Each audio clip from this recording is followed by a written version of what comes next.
नमस्कार दोस्तों, कहानियों की श्रृंखला में आज सुनेंगे विद्या बिंदु सिंह जी की कहानी भूले फिरें भंवर। लेकिन उससे पहले मेरा आपसे विनम्र अनुरोध है कि अगर मेरे द्वारा सुनाई हुई कहानियां आपको अच्छी लगती हैं और अगर आपने अभी तक मेरे चैनल को सब्सक्राइब नहीं किया है तो मेरे चैनल को सब्सक्राइब ज़रूर करें, लाइक करें और अपने दोस्तों और परिचितों में शेयर भी करें। बेल आइकन दबाना बिल्कुल भी ना भूलें। आज सुनिए भूले फिरें भंवर। सूर्यास्त की अंतिम किरणें गुलमोहर की फुनगी को सहलाकर विदा ले रही थीं। पक्षियों के झुंड अपने नीड़ की तलाश में लौट रहे थे। वीना का मन रोज सांझ को जाने क्यों अन खा जाता है और तब वह बरामदे में बैठकर इसी दृश्य पर अपनी आंखें टिका देती है। पर मन है कि उन लौटती किरणों और पक्षियों के साथ कहीं दूर लौट जाना चाहता है, वहां जहां अपने नीड़ का एहसास हो सके, बस अपने नीड़ का। फाटक पर तांगा रुकता देखकर उसका मन लौट आया फिर इसी बंगले के बरामदे में, जहां से उसे आने वाले अतिथि के सत्कार के लिए उठकर फाटक तक जाना है। फाटक खोलते ही अपनी चचेरी बहन माधुरी को देखकर उसका मन सहज प्रसन्न हो उठा। माधुरी उसी तरह खिलखिलाती हुई अपने 3 पुत्रों और 1 पुत्री के साथ तांगे से उतरी और उतरते ही वीना के गले से लग गई। 6 वर्षों बाद माधुरी से भेंट हुई थी। पिछली बार मिली थी तब एक पुत्र गोद में था और एक कोख में, पर माधुरी की जीवंतता में तब भी कहीं कोई कमी नहीं आई थी और आज 4 बच्चों की मां होने पर भी नहीं। वही खिलखिलाती गुलाब सी हंसी। कपड़ों गहनों का शौक अपनी उसी चरम सीमा पर था। हाँ, मोटी जरूर हो गई थी। तांगे पर से अब उसका भारी भरकम बक्सा उतर रहा था। माधुरी हंस हंस कर सबके हाल पूछ रही थी और बिना उत्तर का इंतजार किए अपने हाल बता रही थी। मायका ससुराल नाते रिश्तेदारी में कौन कितनी आमदनी कर रहा है, किसकी बेटी ब्याही गई, किसकी ब्याहने को पड़ी है, किसने कितना दहेज दिया, किसकी बहू कहने में है किसकी नहीं, कौन माँ के पीछे बहू की औकात उतार देता है और कौन बहू के जादू में फंसकर वृद्धा माँ को भूल बैठा है, आदि आदि सारी सूचनाएं जलपान के बीच बिना पूछे ही वीना को प्राप्त हो गईं। वार्तालाप के बीच किसी की वृद्धा माँ का जिक्र आते ही अचानक वीना के मन में दादी की छवि कौंध गई और उसने माधुरी से पूछ लिया, तुम गांव कब गई थी? दादी कैसी हैं? अचानक इस प्रश्न से माधुरी सन्न रह गई। उसकी सारी उल्लासमयता जाने कहां तिरोहित हो गई और दबी जुबान से वह बोली, वीना, दादी तो चल बसी। वीना को धक्का लगा। कब? आज करीब 1.5 महीना हुआ। मैं वहीं से आ रही हूं। वीना को माधुरी का वह उल्लास जिस पर वह बलिहारी जा रही थी, अब अचानक उसके प्रति मन वितृष्णा से भर उठा। माधुरी वहीं से आ रही है और दुनिया भर की बड़बड़ कर गई, पर इतनी महत्वपूर्ण और दुखद सूचना पूछने पर दी। क्या माधुरी के मन में इस बात की ग्लानि अब होगी या उसे सचमुच यह लगा होगा कि दादी इतनी सार्थक नहीं थी जिनकी मृत्यु की सूचना देकर अपनी यात्रा का उल्लास कम कर दिया जाए? जो भी हो, वीना के लिए यह सूचना अनेक दृष्टियों से बहुत ही कष्टकर थी। वीना ने अपने आंसू और नहीं छलकने दिए। कोठरी में आकर लेट गई, मुख पर आंचल रख लिया।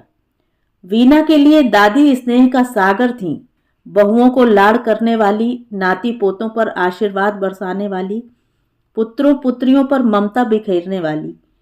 वीना किसी के प्रसव की सूचना पाती तो चट से व्यस्त दादी की छवि आंखों में झूल जाती।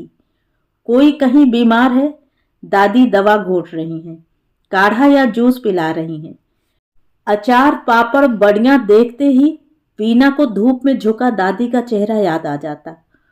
कोई त्योहार हो, शादी ब्याह हो, कड़ाही के पास पाटा डाले दादी। किसी के घर देवी माता यानी चेचक की शंका हो तो पहचान के लिए दादी बुलाई जाती। फिर पहचान होने पर शीतला माता को खुश करने के लिए क्या क्या सावधानी, सफाई, बचाव हो, इसकी हिदायतें भी दादी देती थी। कोई मर गया हो, उस समय मृतक के परिवार को सांत्वना और ढाढ़स देने के साथ साथ जीवन मृत्यु के गूढ़ रहस्य समझाती हुई दादी दादी की स्मृति में बीना को संस्कृत का वह श्लोक सदैव याद आता। वदनम प्रसाद सदनम सदयम हृदयम सुधा मुचो वाचः करणम परोपकरणम एषाम त्वम सदैव वंदनीय। अर्थात एक कांतिमय दमकता चेहरा, दयावान हृदय, अमृत तुल्य वाणी जो सदैव सबकी सहायता के लिए तत्पर रहती थी, आप सदैव सबके द्वारा वंदनीय हैं। एक साथ दादी के जीवन में रिश्तों के, कर्तव्य के कितने कितने रूप समाये थे, यह देखकर वीना चकित हो उठती थी। वह दादी अब इस संसार से चली गईं, अब कभी भी देखने को नहीं मिलेंगी। वीना 400 किलोमीटर की दूरी भर लांघ कर उन्हें देखने तक नहीं जा सकी। उसके मायके वाले उसे सूचित न कर सके कि आओ उस दादी का अंतिम दर्शन कर जाओ, जिसके वात्सल्य और देख रेख के प्रति तुम्हारे शरीर का रोम रोम ऋणी होगा। हो सकता है दादी ने अंतिम समय में याद भी किया हो, पर किसी को इतना जरूरी नहीं लगा होगा कि मुझे खबर करें या बुला ले जाएं। एक क्षण के लिए वीना के मन में क्षोभ जगा, फिर खो गया। हताश होकर उसने सोचा, कौन जाने सूचना पाकर मैं आ न सकूं और तब मुझे और कष्ट होगा, यह सोचकर न भेजा हो संदेश, क्योंकि यह निश्चित नहीं था कि मैं सूचना पाती तो जा ही सकती थी। पति राजीव भारत सरकार के मंत्रालय में ऊंचे पद पर हैं। उनके दौरे का कोई ठिकाना नहीं, कब जाने कहाँ जाना पड़े। 2 बच्चे हैं, दोनों बाहर रहकर अध्ययनरत हैं। घर नहीं, बंगला छोड़कर जाने के पहले कितनी ही व्यवस्था करनी होती है। शायद यह सूचना पाकर भी वह न जा पाती। वीना का मन अपनी बेबसी पर सिसक उठा। इतना सारा वैभव, सम्मान, पद, मर्यादा, इनको संभालने के लिए जबरन ओढ़े दायित्व, आभिजात के मुखौटे, शिष्टाचार निर्वाह की मुस्कान, सब कुछ उसे अपने ऊपर थोपा सा लगता। वह एक साधारण किसान परिवार से आई थी। उसके अद्भुत रूप, लावण्य और मौन शालीनता पर मुग्ध होकर जब राजीव ने उसी से विवाह करने का निर्णय अपने माता पिता को सुना दिया था, तभी से सास ससुर के मन में एक दरार पड़ गई थी। वे अपने इकलौते बेटे के लिए लाखों का दहेज लेकर आने वाली बहू का सपना देख रहे थे। कितना समझौता करना पड़ा था वीना को नए घर परिवार में, नई परिस्थितियों में। अपनी कर्तव्य परायणता, शालीन आचरण और परिश्रम से सास ससुर की प्रिय तो बन गई थी, पर उनके मन की वह हुक नहीं निकाल सकी थी जो दहेज विहीन शादी के कारण उनके हृदय में बैठ गई थी। वह सोचती, इतनी संपन्नता के बाद भी लोभ, क्या इसकी कोई सीमा नहीं है? राजीव बहुत जिद्दी थे। जिस बात की भी जिद सवार हो वह पूरा करके ही मानते थे। यह उनके माता पिता जानते थे, इसीलिए पुत्र से तो चल नहीं पाती थी। बहू पर समय समय पर खींच के रूप में पछतावा प्रकट होता रहता था। वीना मन ही मन इस ढोंग से भी आहत होती जो पुत्र को दिखाने के लिए बहू के प्रति प्यार के रूप में प्रकट होता, और उस खींच से भी चोट खाती जो पति के पीछे उसे दी जाती। धीरे धीरे सब कुछ सामान्य होता गया, पर जब पति के व्यवहार से उसे यह आभास मिलता कि उसे उपकृत किया गया है, वरना यह सारा वैभव सम्मान उसके नसीब में कहाँ था, यह सोचकर महसूस कर वह मर्माहत हो उठती। उसकी छोटी बहनें उसकी अपेक्षा साधारण परिवारों में गई हैं, लेकिन कितनी सहज और प्रसन्न हैं। वे अपने घर में राज कर रही हैं। यद्यपि कहने को तो कहा जाता है कि वीना राज कर रही है। माधुरी को देखकर वीना को खुशी तो होती, पर कभी कभी अव्यक्त ईर्ष्या उसे अंदर तक मर्माहत कर जाती है। उसका पति उस पर न्यौछावर था। वह महीनों मायके रह आती तो वह अपने हाथ से पकाकर या होटल में खाकर भी गुजर कर लेता। माधुरी वीना के भाग्य पर बलिहारी जाती। दीदी, क्या तुमने सोचा था कभी सपने में भी कि इतने बड़े अफसर की बीवी बनोगी? मोटर, बंगला, इतने नौकर चाकर। तुम पढ़ने में तेज तो थी, पर ज्यादा से ज्यादा किसी मास्टर को ब्याह दी जाती। तकदीर की बली थी कि जीजा की निगाह तुम पर पड़ गई। राजीव ने भी कहा था, मेरे लिए लड़कियों की कमी कहाँ थी, पर मैं चाहता था कि ऐसी सीधी सादी सुंदर लड़की ब्याहूंगा जो मैं कहूं आम तो आम, मैं कहूं इमली तो वह कहे इमली, और संयोग से तुम मिल गई। उस समय वीना को पति की प्रशंसा भरी इस उक्ति के पीछे उसकी अहमता नहीं, उसका न्यौछावर भाव ही समझ में आया था। दादी ने बचपन में वीना का हाथ एक ज्योतिषी को दिखाया था। उसने कहा था, इसके भाग्य में तो राजयोग है, यह बड़ी अफसर बनेगी। वीना क्या जानती थी कि वह राजयोग इस तरह घटित होगा। उसने सोचा था कि वह स्वयं परिश्रम करके अफसर बनने की योग्यता हासिल करेगी। इतने अच्छे रिश्ते को ईश्वर की अनुकंपा मानकर माता पिता ने एमए की परीक्षा दिला देने का धैर्य भी नहीं रखा। अकेली दादी ने परीक्षा दिलाकर विवाह करने की वकालत की थी, पर उनकी सुनी नहीं गई। आगे पढ़ने और नौकरी करने की बात करना तो इस परिवार के तथाकथित सम्मान के विरुद्ध बात थी। वीना के पास सब कुछ था, धन, वैभव, पति, पुत्र, पुत्री, फिर भी उसका मन जाने क्यों बार बार कुहासा कुहासा हो जाता था। अपने व्यक्तित्व का बौना होते जाना देखना उसके लिए एक त्रासदी थी। पिता के घर के सहज खुले वातावरण की स्मृतियां इतनी गहराई तक मन में घर जमा चुकी थी कि वह आज तक इस घर से अपने को उस अपनत्व भरे लहजे में जोड़ नहीं पाई थी जितना कि प्रायः लड़कियां शादी के बाद जोड़ लेती हैं। दादी की मृत्यु के समाचार ने आज बुरी तरह उन स्मृतियों को खुरच दिया था। इन स्मृतियों में दर्द था, पर अपने शरीर के फोड़े को दबाने के सुख जैसा, जिसे दर्द के बावजूद भी बार बार छूने को जी चाहता है। ऐसी ही स्मृतियों की पीर उसे पति और सास ससुर की अहम मान्यता को झेलते हुए होती थी। वह सारा अनुताप अपने मायके से मिले प्यार के मरहम के सहारे झेलती रहती थी। ऐसा नहीं कि उसके मन में विद्रोह नहीं उठता था, पर वह विद्रोह भी दादी की कहानियों, गीतों की छांव में सरक दुबक जाता था। दादी की हर कहानी के नायक नायिकाएं विषम परिस्थिति में भी हार नहीं मानते थे। अंत में जीत उसी की होती थी जो सबसे अधिक उपेक्षित और विपत्तियों में झोंक दिया जाने वाला होता था। वीना आज भी हारने लगती तो कहानियों के ये नायक नायिकाएं मुस्कुराते हुए उसे थाम लेते। दादी के कंठ स्वर में विवाह गीत की पंक्तियां कानों में गूंजने लगती, जिनका भाव होता था, बेटी चिंता ना करो, तुम्हें जो नहीं आता वह सब धीरे धीरे सीख लेना। सास ससुर तुम्हारे भाई पिता को जो भी ताना दें, बुरा भला कहें, आंचल पसार कर माथा झुकाकर ले लेना। कभी कभी वीना झुंझला उठती, दादी यह कैसी सीख है? सारे अन्याय को स्वीकार कर प्रतिकार की आवाज को दबा देना क्या आत्महंता बनने की स्थिति नहीं है? वीना विचार सागर में डूबती उतराती परेशान हो उठी। दादी का हमेशा प्रफुल्ल रहने वाला चेहरा मुस्कुराती आंखों से वर्जना कर उठा। बिन्नू बिटिया, घर तो औरतन की चलाए चलत है।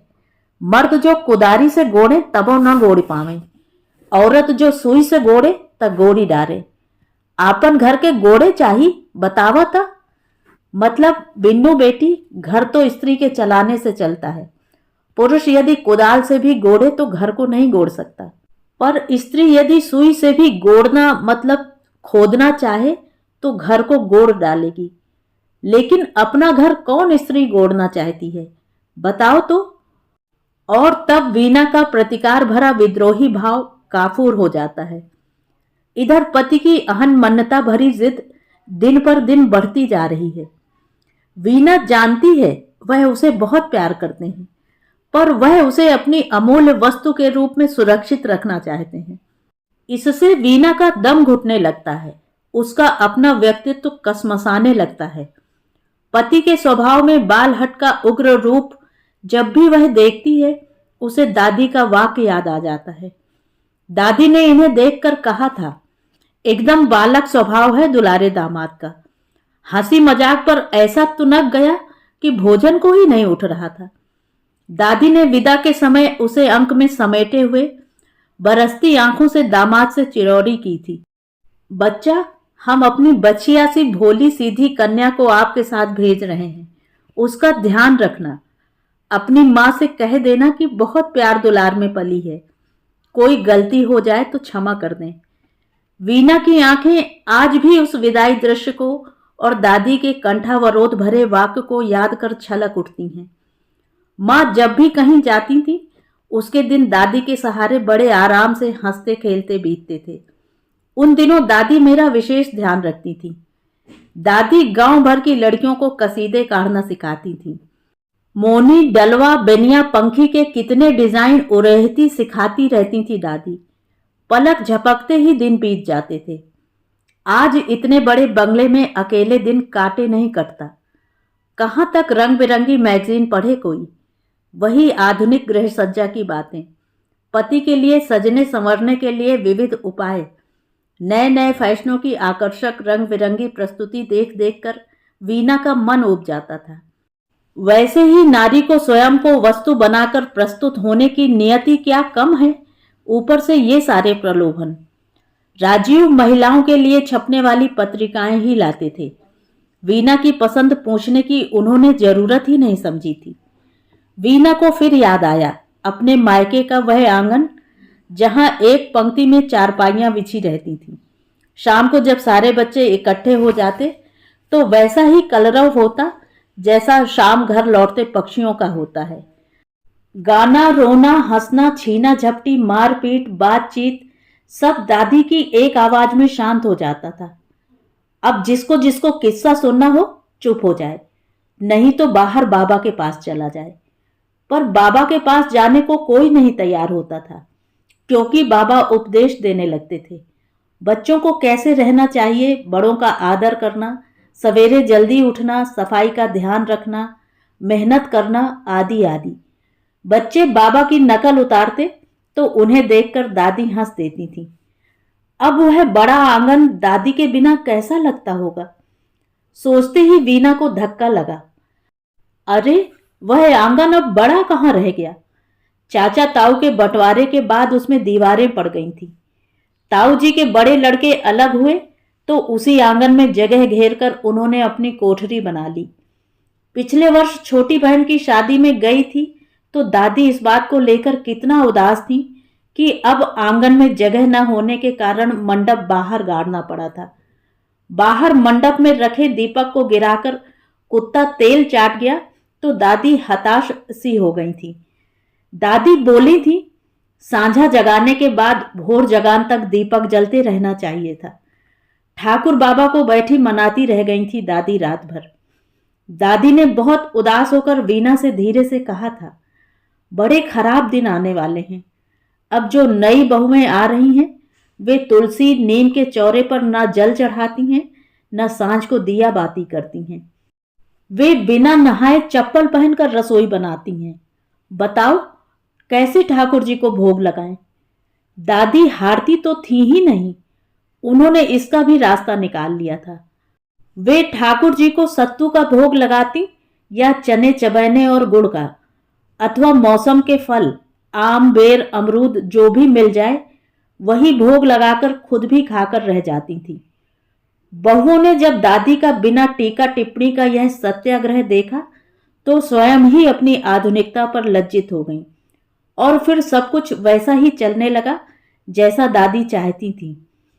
वीना अतीत की स्मृतियों में डूब उतरा रही थी।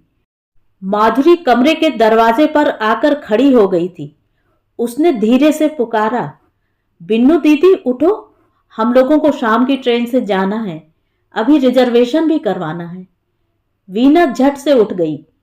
उसकी आंखें और चेहरा देखकर माधुरी सन्न रह गई।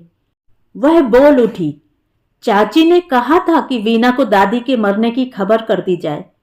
दादी ने तुम्हारा नाम भी कई बार लिया था, नाइन काकी बता रही थी, पर चाचा चुप रह गए थे।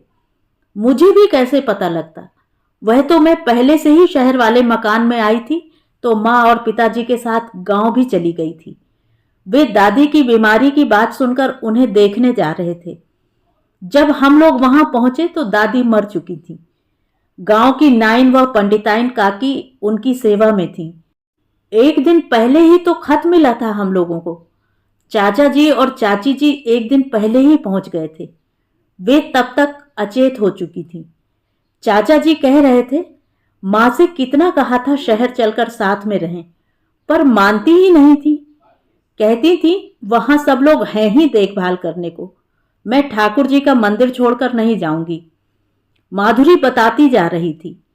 नाइन बता रही थी कि मरने के 1 घंटा पहले तक दादी बोलती रही, स्वयं ही सबसे कहती रही, राम राम कहो।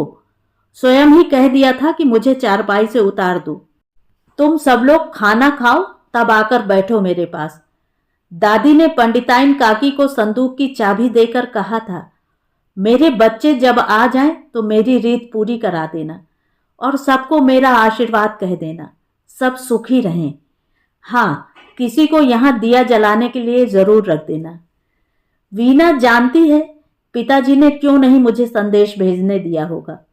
वे दामाद के एहसान के बोझ से दबे हैं। बहन की शादी में बड़ी मुश्किल से 2 दिन के लिए वीना को भेजा था।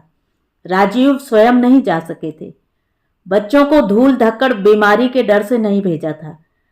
पिताजी को लगा होगा क्यों दामाद जी को तकलीफ दें। दादी की पिताजी की बातें याद कर और वीना की रक्ताब आंखें देखकर माधुरी की आंखें भी भरने लगी थी। वीना के गले लगकर वह भी रो पड़ी थी। तभी गाड़ी का हॉर्न और फाटक खुलने की आवाज सुनाई दी। साथ ही नौकरों में एक सतर्कता बाअदबी व्याप्त हो गई। माधुरी ने अपने बच्चों को सोफे पर ठीक से बैठने का निर्देश दिया और जीजा के स्वागत में खड़ी हो गई। वीना का मन विरक्ति से भरा हुआ था। वह इस समय एकांत चाहती थी, केवल दादी को याद करना चाहती थी। पति के आने से जो हड़कंप मच जाता है, जो सतर्कता बरतनी पड़ती है, उससे वह बहुत थक जाती है। एक दिखावे की संस्कृति, शिष्टाचार में बंधा हुआ सब कुछ, खान पान, बातचीत एक नियोजित ढंग से करने की आदत। उसका मन हुआ वह जोर से रो पड़े दादी दादी पुकार कर, पर यहां रोना भी एक मर्यादित ढंग से चल सकता था। उसे याद आया गांव की स्त्रियों का उन्मुक्त रुदन, जो उसे भी असभ्य या गंवार लगता था, पर आज उसी के लिए मन हुलक कर रह गया। वह अपने कमरे में लौट गई। उसका मन कर रहा था कि आज पति के आने पर वह उनके सीने से लगकर जोर जोर से रो पड़े। वह जानती है राजीव को इस तरह की भावुकता पसंद नहीं है। वह उपदेश देने लगेंगे, वह भी अंग्रेजी में।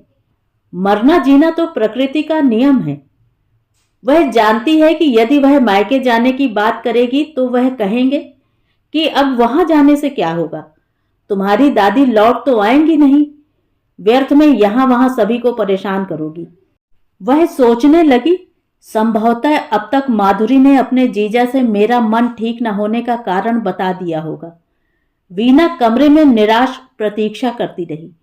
शायद राजीव भीतर आए, पर थोड़ी देर बाद स्वयं को सांत्वना देकर आदतन उठ जाना ही उसे उचित लगा। दादी के गीत की एक पंक्ति उसे बार बार याद आ रही थी। अपने उदास क्षणों में वह यह भजन गुनगुनाकर राहत पाती थी। आज फिर वही पंक्ति मन में गूंज उठी, भूले फिरे भंवर राह न पावें।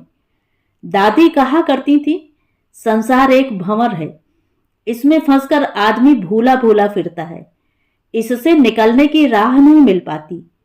जब राह मिलती है तभी वह मुक्त हो जाता है। उसे लगा दादी को राह मिल गई। सभी को राह मिल ही जाती है। दादी ने तो जाने कितनों को राह दिखाकर राह पाई है। उनके लिए रोना क्यों, वे तो जाकर भी नहीं गई हैं। दादी तो वीना के ही नहीं, और भी न जाने कितनों के मन के पोर पोर में समाई हैं। वीना ने अपना मन कड़ा किया और बाहर आ गई। तो ये थी कहानी। कहानी आपको कैसी लगी कमेंट करके जरूर बताएं।